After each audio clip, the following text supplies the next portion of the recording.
Assalamualaikum warahmatullahi wabarakatuh. Hello my students, how are you today? Semuanya baik-baik saja ya? Ya, semoga. Uh, dan untuk di video kita kali ini kita akan masuk ke dalam pembelajaran praktikum akuntansi lembaga atau instansi pemerintah. Dan untuk topik pembelajarannya kita lanjutkan dari topik kita yang sebelumnya, yaitu mengenai pencatatan transaksi akuntansi desa. Tapi untuk pencatatan transaksi akuntansi kali ini kita akan membahas mengenai aset, kewajiban, dan kekayaan bersih. Ya, kita masuk ke pelajaran yang pertama.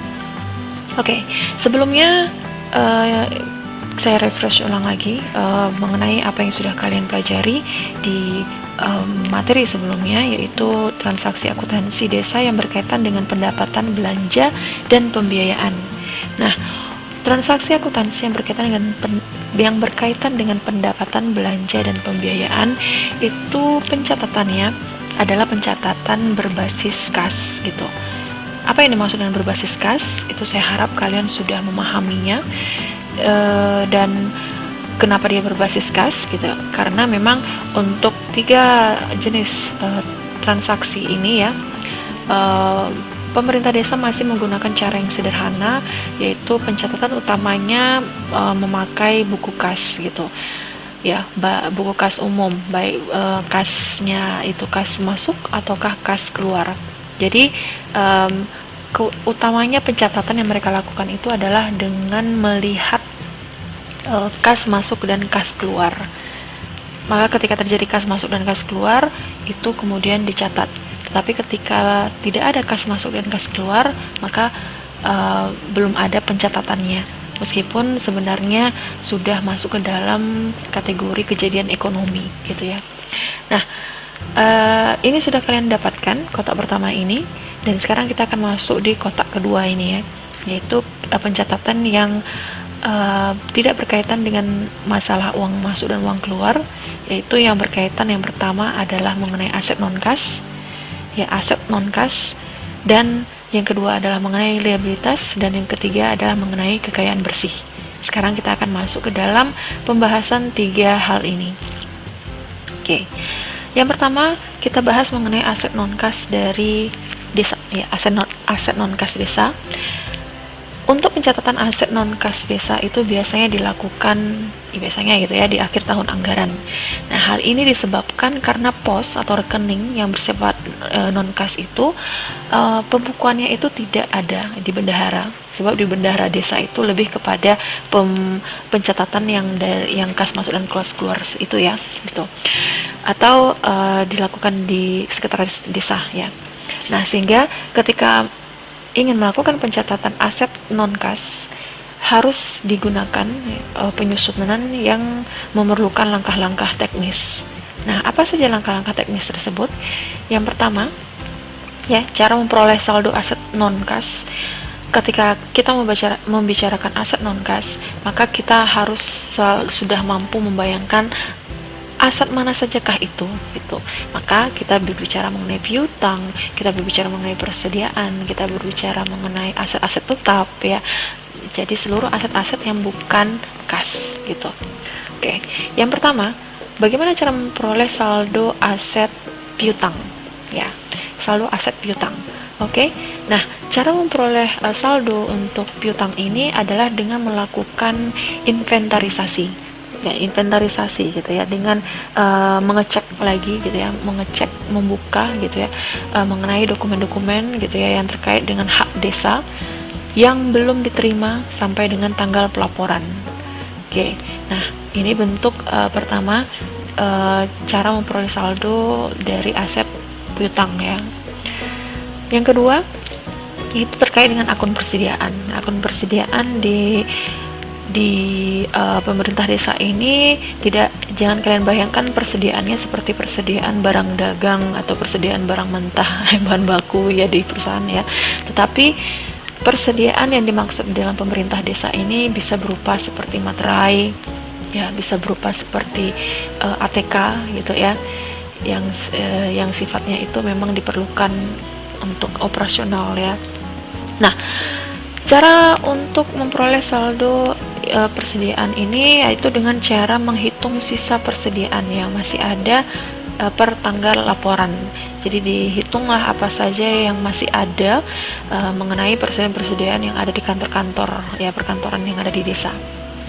Kemudian adalah mengenai akun investasi permanen. Ya, contohnya di sini misalkan seperti penyertaan modal. Ya, jika ada penyertaan modal ya yang diambil gitu ya dari akumulasi jumlah uang yang diberikan kepada BUM desa gitu ya, badan umum milik desa. Jadi kalau ada pemerintah desa melakukan penyertaan modal ke BUM desa, ya maka ini akan masuk ya akan masuk gitu ya ke dalam investasi permanen ya berupa penyertaan modal. Oke. Kemudian di akun aset tetap, perolehan modalnya itu diperoleh dari hasil rekonsiliasi ya, dilakukan pencocokan gitu ya antara buku inventaris pengurus barang ya yang memegang gitu ya, memegang barang, dan laporan progres kegiatan dari pelaksana kegiatan ya. Nah, jadi aset-aset tetap ya berupa gedung, tanah, kendaraan, komputer ya, pokoknya aset tetap lainnya. Nah, ini memperoleh saldonya itu di akhir tahun anggaran akan dilihat ya, diperoleh dengan mencocokkan gitu ya, dan hasil pencocokan tadi, hasil rekonsiliasi tadi itu kemudian menjadi saldo bagi aset tetap yang direkonsil. Oke, berikutnya adalah akun dana cadangan. Akun dana cadangan itu diperoleh dengan melakukan inventarisasi juga ya atas rekening bank yang menampung dana cadangan yang dimiliki oleh ya pemerintah desa. Jadi kalau pemerintah desa memiliki dana cadangan, maka ini juga harus dicek gitu ya. Di akhir tahun anggaran dicek dana cadangannya masih ada berapa gitu ya di rekening bank, dan itu akan dimasukkan ke dalam transaksi nanti untuk pencatatan aset mengenai dana cadangan. Oke. Nah, sekarang kita masuk untuk contoh pencatatan dari transaksi aset. Di sini kita contohkan total sewa gedung serbaguna ya Desa Lempe di akhir tahun berjumlah 12 juta. Nah, jumlah ini telah menjadi hak bagi pemerintah desa namun belum diuangkan. Artinya masih berada di pihak ketiga gitu ya dananya. Sehingga di sini pencatatan yang akan kita lakukan yaitu dengan melakukan penjurnalan ya. Kita akan menjurnal, pertama adalah piutang. Muncul piutang sewa gedung yaitu sebesar 12 juta. Kemudian dikredit karena ini adalah sewa gedung ya, ini akan menjadi pendapatan desa yang masuk di akun lain-lain pendapatan desa yang sah. Oke.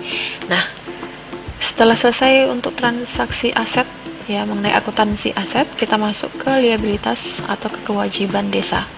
Nah, kewajiban desa atau liabilitas desa itu adalah kewajiban pemerintah desa yang merupakan utang yang timbul sebagai dampak adanya penggunaan sumber pembiayaan yang berasal dari pinjaman masyarakat dan juga dari lembaga keuangan. Jadi sumber-sumber pembiayaan yang dipinjam oleh pemerintah desa itu akan masuk ke dalam laporan akuntansi untuk liabilitas atau kewajiban desa. Nah, cara untuk memperoleh saldo liabilitas desa ini diperoleh dengan melakukan inventarisasi juga gitu ya, dengan mengecek kembali apa saja yang telah menjadi kewajiban bagi pemerintah desa. Oke, kita masuk bagaimana contoh pencatatannya. Di sini kita contohkan operasional kantor desa memakai air gitu ya, listrik dan telepon yang sudah terpakai itu sebesar 10 juta.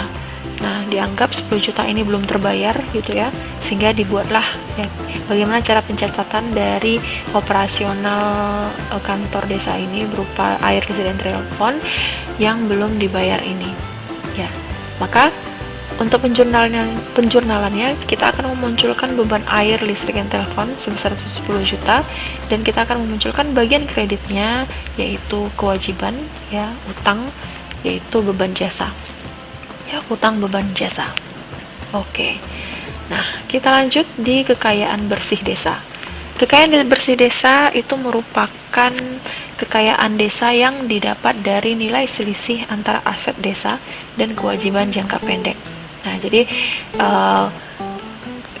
akan dilihat ya apa saja aset-aset desa, kemudian dihitung jumlah dari seluruh aset desa, ya baik itu aset lancar maupun aset tetapnya, dan kemudian dikurangi dengan kewajiban jangka pendek desa. Ya, kewajiban jangka pendek desa ini selisihnya, ya selisih antara aset desa dan juga kewajiban pendek itu akan menjadi atau itu disebut sebagai kekayaan bersih desa. Nah, mengenai permasalahan akun-akun yang masuk di dalam aset desa, liabilitas desa, dan kekayaan bersih, ya terutama untuk akun-akun yang masuk dalam aset desa dan juga liabilitas desa, kalian perlu merujuk ke dalam bagan akun, ya, bagan akun untuk pemerintahan desa, sehingga kalian memahami mana-mana saja bentuk-bentuk dari akun dari aset gitu ya, akun aset desa, dan mana-mana saja yang masuk di dalam liabilitas desa, ya. Jadi untuk memahami hal ini, ya memahami mengenai transaksi aset dan liabilitas, kalian harus memahami mengenai bagan akun, ya. Kalian harus merujuk ke bagan akun dari pemerintahan desa.